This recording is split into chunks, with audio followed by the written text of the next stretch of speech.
왜 사이드 발차기를 연습을 해야 될까? 그 테크닉을 연습하기 위해서는 처음부터 위킥을 가르치지 웨지킥을 가르치면 좀 변수가 있어요. 근데 웨지킥은 언제 사용하냐면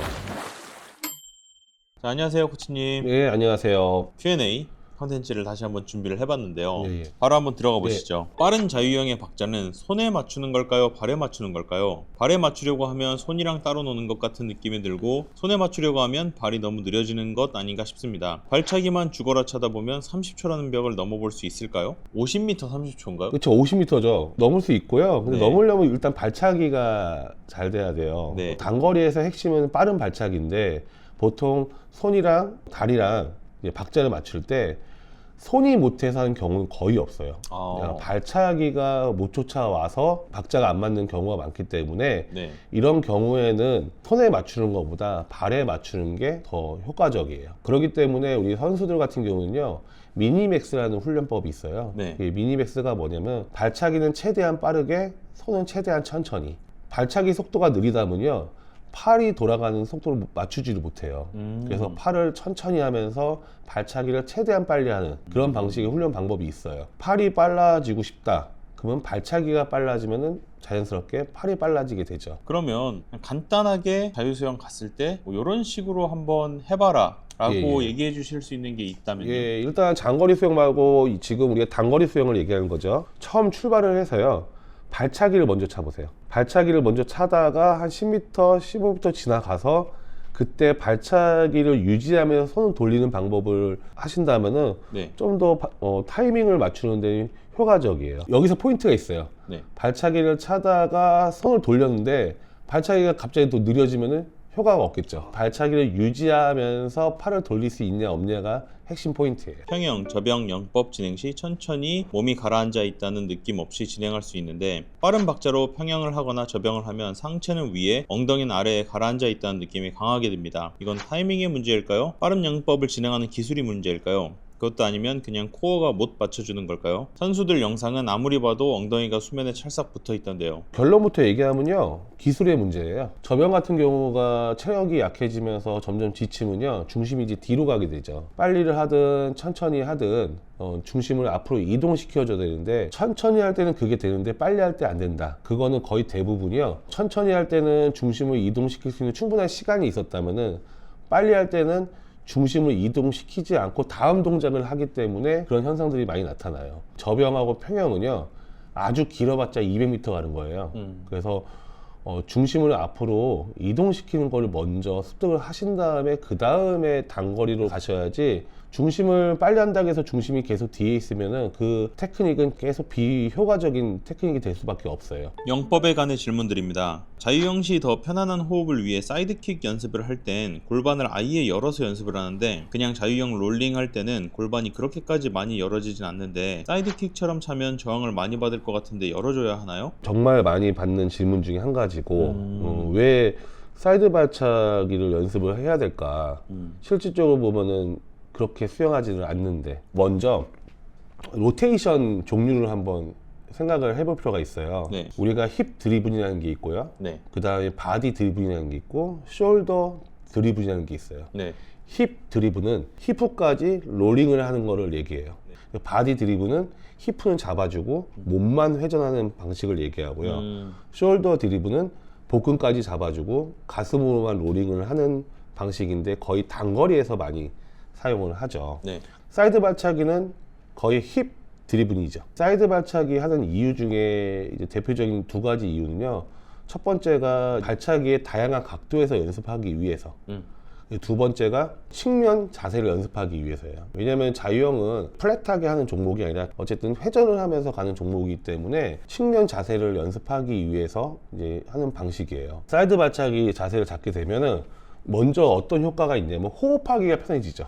두 번째가 리커버리 하기가 편해지죠. 그런 이유 때문에 사이드 발차기 연습을 많이 하죠. 근데 사이드 발차기를 연습한 또 다른 이유 중에 한 가지는요, 우리가 테크닉을 연습할 때 오버 테크닉이라는 방식이 있어요. 네. 예를 들어서 그 테크닉을 연습하기 위해서는 5만큼의 범위가 필요해요. 네. 근데 일부러 10, 20을 연습을 해요. 그러니까 회전이 내가 45도까지만 필요한 종목이어도 네. 90도까지 연습을 해줘야 45도가 편해지는 거예요. 그렇죠. 그래서 뭐든지 마찬가지예요. 평형도 마찬가지예요. 평형도 상하로 이렇게 약간 움직임이 있죠. 네. 근데 오버 테크닉 연습을 할 때는 네. 일부러 막 점프를 하듯이 아. 위로 갔다가 완전히 잠수하듯이 가서 더 오바스럽게 연습을 해요. 테크닉을 연습할 때는요, 오바 테크닉으로 연습을 해야 돼요. 그렇기 때문에 사이드 발차기를 하신 것 자체가 여러 가지 이유도 있지만은 이 회전의 방식을 충분히 익히기 위해서 연습하는 방식입니다. 다음 질문. 자유형 시 다운 스윕이 들어가게 되는데 어느 정도 물 깊이로 내려가는 게 좋을까요? 또한 킥은 어느 정도 깊이에서 차는 게 좋을까요? 일단 다운 스윕부터 얘기를 할게요. 자유형할 때 네. 회전을 한다겠죠. 네. 회전을 하게 되면 한쪽 어깨가 물에 잠기겠죠. 그러면 자기 어깨 한쪽 넓이만큼 네. 다운 스윕이 되는 게 교과서적인 이론이에요. 근데 여기서 다운 스윕하고 하이의 엘보하고도 연관이 있어요.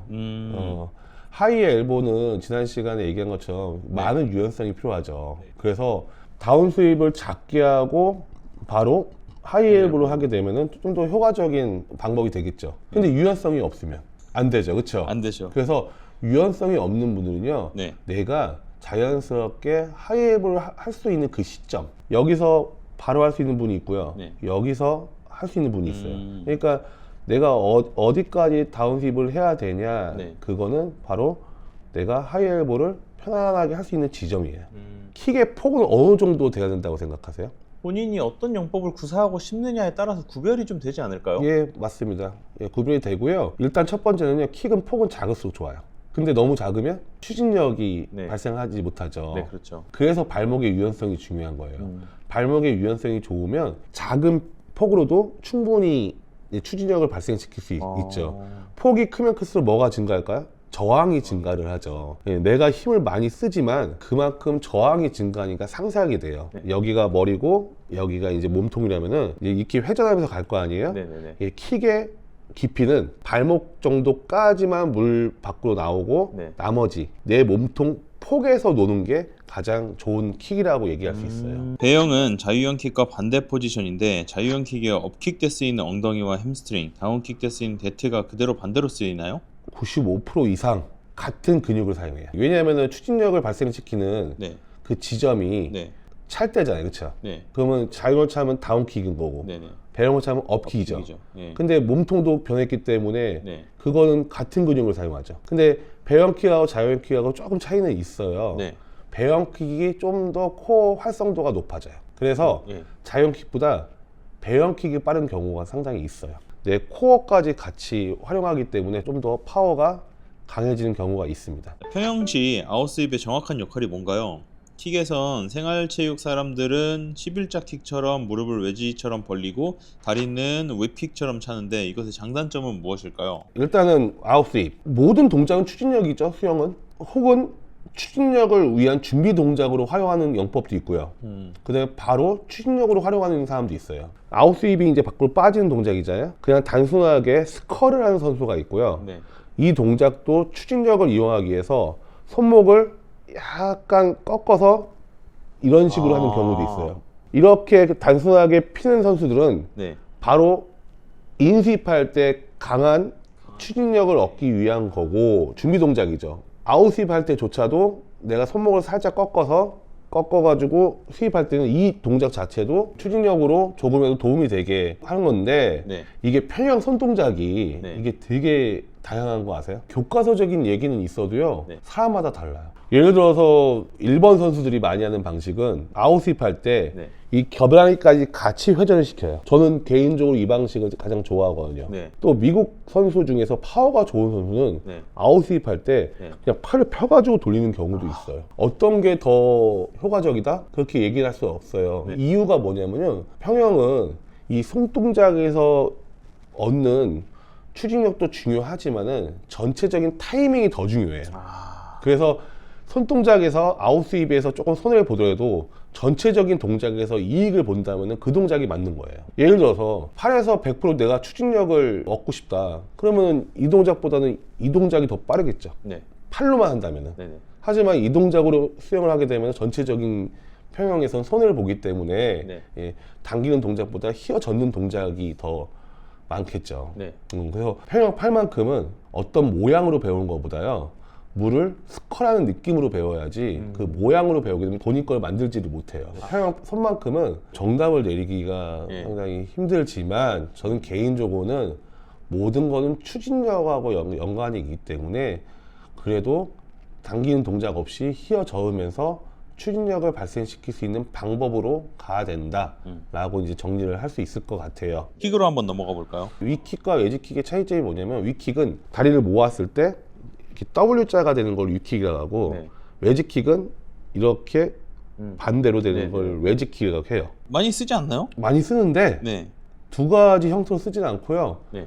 다 위킥으로 가요. 처음부터 위킥을 가리키지 네. 외지킥을 가리키면 좀 변수가 있어요. 위킥 같은 경우는요, 저항을 이제 최소화시킬 수 있으면서 고관절 유연성이 충분하다면은 외지킥보다 더 강한 추진력을 발생시킬 수 있어요. 근데 외지킥은 언제 사용하냐면요, 고관절 자체가 위킥을 못하는 분들이 있어요. 이 자체가 안 되시는 분들은 네. 살짝 이런 식으로 해서 이렇게 둥그렇게 말아서 가리키기도 네. 하거든요. 네. 근데 그것도 하나의 방식이에요. 아. 그리고 또 한 가지는 뭐냐면은, 외지킥을 사용하지 않는 이유 중에 한 가지는요, 서해부. 이 외지킥은 서해부의 부상 확률을 높여요.